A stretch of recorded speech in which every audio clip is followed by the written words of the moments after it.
Typing coaching centre में विजय का पहला दिन था। वह अपनी सीट पर बैठा टाइप सीखने के लिए नियमावली पुस्तिका पढ़ रहा था। तभी उसकी निगाह अपने केबिन के गेट की तरफ गई। कजरारे नैनों वाली एक सांवली लड़की उसकी केबिन में आ रही थी। लड़की उसकी बगल वाली सीट पर आकर बैठ गई, टाइपराइटर को ठीक किया और टाइप करने में मशगूल हो गई। विजय का मन टाइप करने में नहीं लगा। वह किसी भी हालत में लड़की से बातें करना चाह रहा था। वह टाइपराइटर पर कागज लगाकर बैठ गया और लड़की को देखने लगा। लड़की की अंगुलियां टाइपराइटर के कीबोर्ड पर ऐसे पड़ रही थी जैसे हारमोनियम बजा रही हो। क्या देख रहे हो? थोड़ी देर बाद लड़की गुस्से से बोली, आपको टाइप करते हुए देख रहा हूं। यहाँ क्या करने आए हो? टाइप सीखने। ऐसे सीखोगे? लड़की के स्वर में तल्खी बरकरार थी। मेरा आज पहला दिन है, इसलिए मेरी समझ में कुछ नहीं आ रहा है। आप टाइप कर रही थी तो मैं देखने लगा कि आपकी अंगुलियां कैसे पड़ती हैं कीबोर्ड पर। आपको टाइप करते देखकर लगा मैं भी सीख जाऊंगा। यदि इसी तरह मुझे ही देखते रहे तो आपकी यह मनोकामना कभी पूरी नहीं होगी। लड़की फिर टाइप करने में जुट गई। विजय भी कीबोर्ड देखकर टाइप करने लगा। टाइप करने में उसका मन नहीं लग रहा था। वे बेचैनी सी महसूस कर रहा था। 10 मिनट बाद ही उसने टाइपराइटर का रिबन फंसा दिया। रिबन तो फंसेगा ही जब ध्यान कहीं और होगा। लड़की उसके टाइपराइटर को थोड़ा अपनी ओर खींचकर रिबन ठीक करने लगी। इसी बीच रिबन नीचे गिर गया। वह उसे उठाने के लिए झुकी तो उसके गले से चुन्नी गिर गई। रिबन उठाने के लिए विजय भी झुका था। उसकी निगाह अकस्मात ही लड़की के ओरोजों पर चली गई। वह सकपका गया। लो, ठीक हो गया, लड़की ने कहा तो उसकी चेतना लौटी। लड़की फिर टाइप करने में लग गई, लेकिन विजय का मन टाइप में नहीं लगा। वह लड़की से बात करने की ताक में ही लगा रहा। मन नहीं लग रहा है। अचानक लड़की ने उससे पूछा तो बांछें खिल गईं। लगता है कि सीख भी नहीं पाऊंगा। आसार तो कुछ ऐसे ही दिखते हैं। आपका नाम? विजय ने बात को बढ़ाने के लिए सवाल कर दिया। सरिता। अच्छा नाम है, लेकिन मुझे इस नाम से नफरत है। क्यों? कोई एक कारण हो तो बताएं। ये कहते हुए सरिता अपनी सीट से उठी और पस कंधे पर टांगते हुए केबिन से बाहर निकल गई। विजय उसे जाते हुए देखता रहा। उसके जाने के बाद उसने टाइपराइटर पर डाली। टाइपराइटर उसे उदास लगा और दुनिया बदल गई। इसी दिन से विजय हवा में उड़ने लगा। रातों को छत पर घूमने लगा, तारे गिनता और उनसे बातें करता। चांदनी रात में बैठकर कविताएं लिखता। गर्मी की धूप उसे गुनगुनी लगने लगी। दुनिया गुलाबी हो गई तो जिंदगी गुलाब का फूल। आंखों से नींद गायब हो गई। वह ख्यालों ही ख्यालों में पैदल ही कई कई किलोमीटर घूम आता। अपनी इस स्थिति के बारे में उसने अपने एक दोस्त को बताया तो उसने कहा, गुरु तुम्हें प्यार हो गया है। दोस्त की बात सुनकर उसे अच्छा लगा। अगले दिन विजय ने सरिता से कहा कि आप पर एक कविता लिखी है, चाहता हूं कि आप इसे पढ़ें। ये भी खूब रही। जानना पहचान, तू मेरा मेहमान। कितना जानते हैं आप मुझे? जो भी जानता हूं उसी आधार पर लिखा हूं। सरिता उसकी लिखी कविता पढ़ने लगी। सरिता। कल कल करके बहने वाली जलधारा, लोगों की प्यास बुझाती, किसानों के खेतों को सींचती। राह में आती है बहुत बाधा, फिर भी मिलती है सागर से। उसके प्रेम में सागर, साहिल पर पटकता है सिर। उनके प्रेम की प्रगाढ़ता का प्रमाण, पूर्णमासी की रात में उठने वाला ज्वार भाटा। सरिता है तो सागर है। सरिता के बिना रेगिस्तान हो जाएगा सागर। सागर के प्रेम में सरिता लांघती है पहाड़ पठार और मानव निर्मित बाधाओं को। कविता के नीचे उसने विजय की जगह सागर लिखा था। सरिता ने उसे देखा और कागज विजय की तरफ बढ़ा दिया। विजय ने कहा कि मैं चाहता हूं कि आप इसे टाइप कर दें। इसे छपने के लिए भेजना है। सरिता कुछ नहीं बोली, कागज को सामने रखकर टाइप करने लगी। विजय उसे देखता रहा। इस बात का आभास सरिता को भी था कि विजय उसे ही देख रहा है, लेकिन उसने कोई विरोध करने के बजाय पूछा कि आप कवि हैं? बनने की कोशिश कर रहा हूं। कवि भगोड़े होते हैं, सरिता ने उसकी ओर देखते हुए कहा। उसकी इस टिप्पणी से विजय सकपका गया। कवि अपने सुख के लिए कविता रचता है। रचते समय वह कविता के बारे में सोचता है। उसके बाद वह कविता को उसके हाल पर छोड़ देता है। कविता जब संकट में होती है तो कवि कविता के पक्ष में खड़ा नहीं होता। यह आप कैसे कह सकती हैं? मैं समझती हूँ कि आदमी की जिंदगी भी एक कविता है। मेरी जिंदगी एक कविता है। मेरी जिंदगी मुझे अच्छी नहीं लगती, इसलिए कविता भी मुझे अच्छी नहीं लगती। अरे वाह, आप तो कवि हैं। अभी आपने जो कहा वह तो कविता है। कविता नहीं, कविता का प्रलाप है, उसकी वेदना, जो उस कवि के कारण उपजी है, जिसने मेरी जिंदगी की रचना की। इतना कहकर सरिता केबिन से बाहर चली गई। कैसी है ये? विजय ने सरिता के टाइपराइटर को देखा। लगा जैसे टाइपराइटर किसी शोक गीत की रचना में मशगूल है।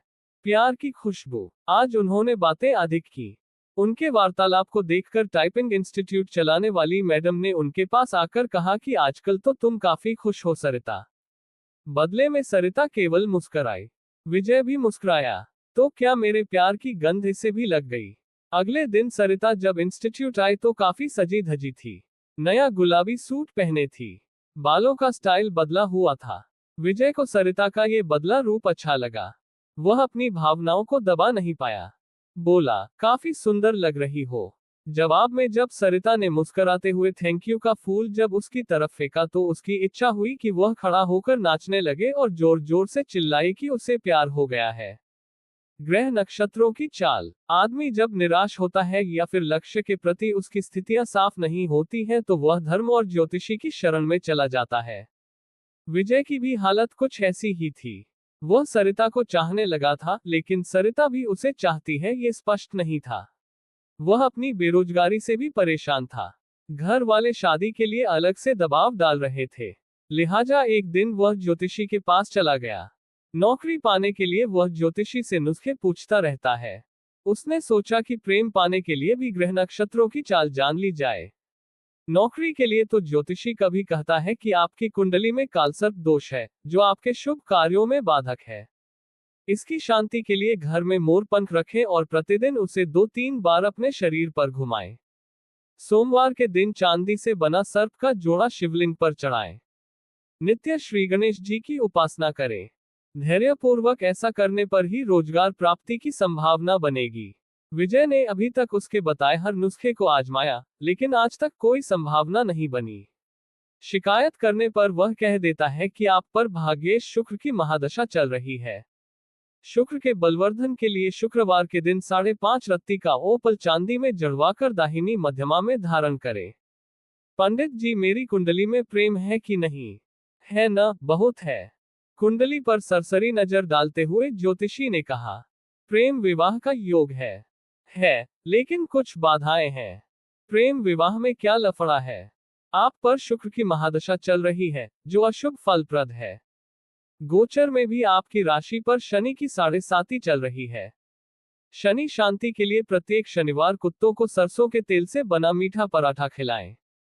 ग्रह शांति के उपरांत ही प्रेम में सफलता की संभावना बन सकती है। सब ढकोसला है। इतने दिनों से आप एक नौकरी के लिए मुझसे क्या क्या नहीं करवाते रहे। मिली नौकरी, साला चपरासी भी कोई रखने को तैयार नहीं। भन्नाया हुआ विजय ज्योतिषी के कमरे से निकल गया। घर पहुंचते ही मम्मी कहने लगी, तुम्हारे पिता ने लड़की पसंद कर ली है।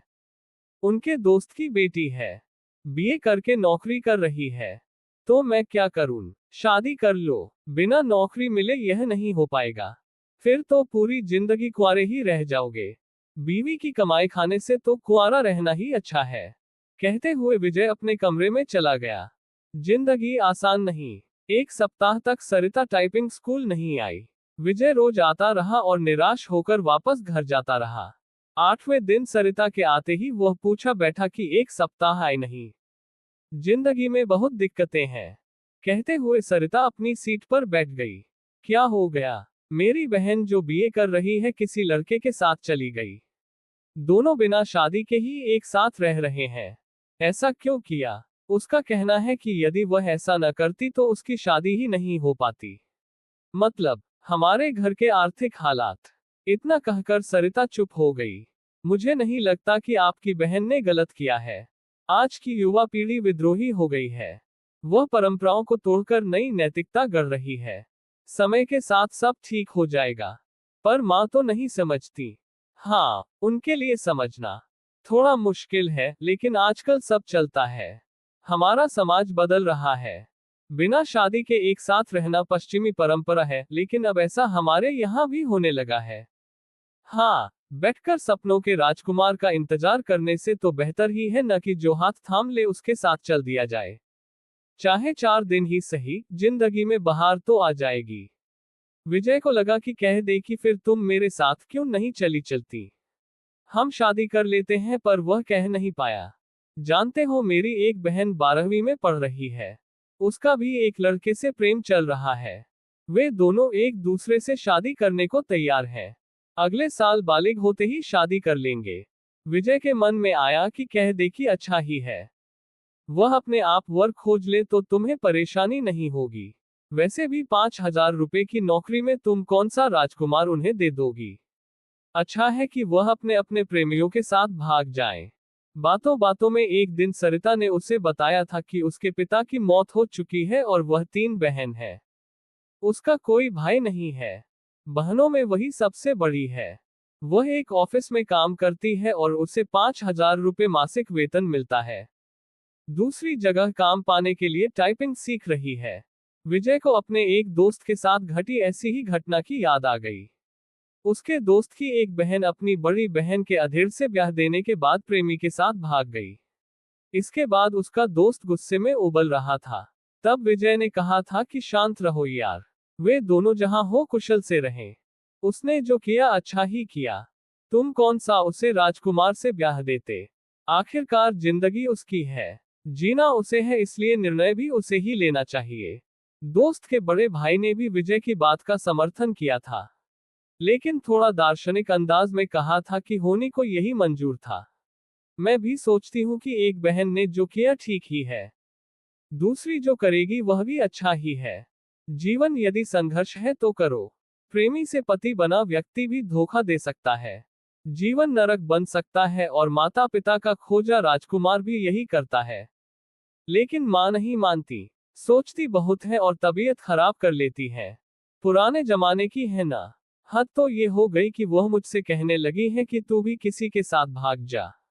मैं उन्हें इस हाल में छोड़कर किसके साथ। रो पड़ी सरिता। विजय की समझ में नहीं आया कि वह क्या कहे और क्या करे। स्थिति को सरिता समझ गई तो खुद पर काबू किया और फिर से टाइप करने लगी।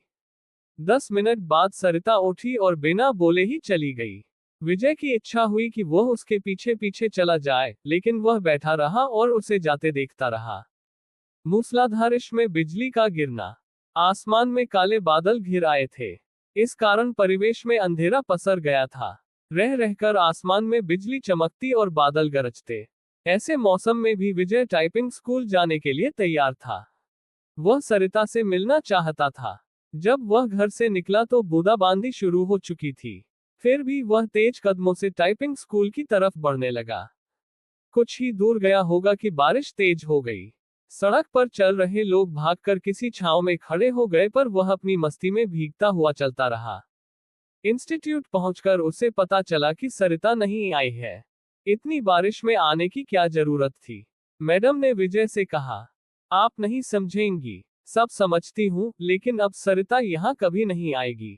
क्यों? आपको कैसे पता? उसका फोन आया था। उसने कहा कि यदि आप आओ तो बता दूं। वह कभी नहीं आएगी। विजय की आवाज किसी कुएं में से आती लगी। विजय टाइपिंग स्कूल से बाहर आया। बाहर मूसलाधार बारिश हो रही थी। जैसे ही उसने नीचे की ओर कदम रखा, जोर से बिजली चमकी और बादल गरजने लगा। विजय संज्ञा शून्य सा भीगता हुआ घर की तरफ चल पड़ा। उसने सोचा कि वह सरिता के घर जाएगा, लेकिन उसके घर का पता तो मैडम दे सकती है। ये सोचकर वापस पलटा, लेकिन तब तक टाइपिंग स्कूल बंद हो चुका था। भीगते हुए घर पहुंचा, तब तक उसका शरीर बुखार से तपने लगा। लगभग 15 दिन वह चारपाई पर पड़ा रहा। जब कुछ ठीक हुआ तो 20वें दिन टाइपिंग स्कूल पहुंचा। मैडम नहीं मिली। ये सिलसिला 15 दिनों तक चला। 16वें दिन उसे मैडम मिली।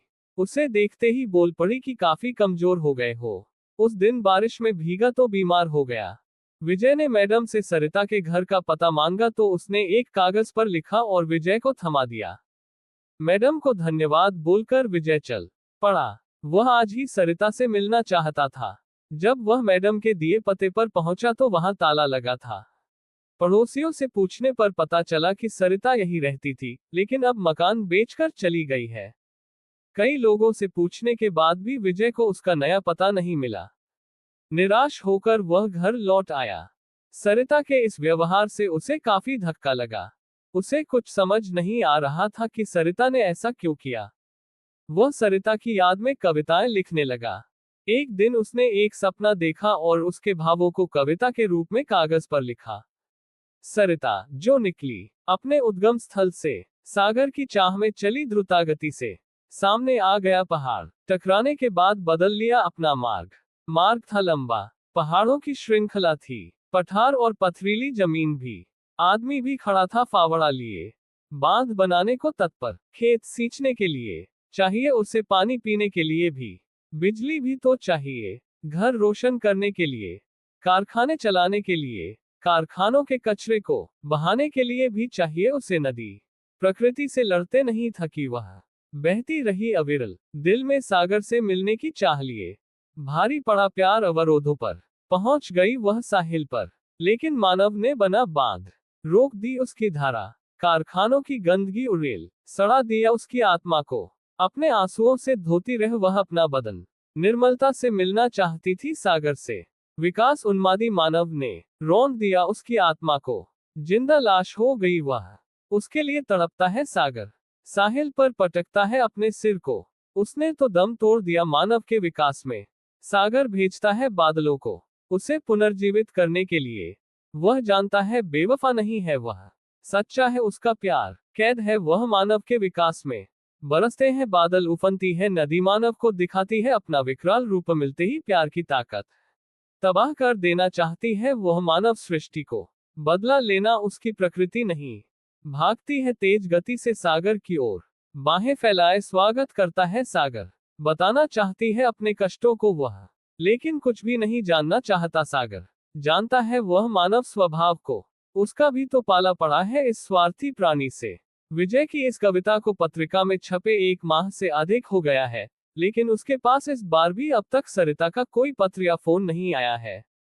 उसे उम्मीद है कि एक न एक दिन सरिता उससे संपर्क जरूर करेगी। जब से वह कविता प्रकाशित हुई है तब से वह फोन की प्रत्येक घंटी पर चौंक जाता है। यही नहीं, हर रोज पोस्टमैन का बेसब्री से इंतजार करता है, और जब उसके आने का समय खत्म हो जाता है तो वह उदासी के समुद्र में डूब जाता है।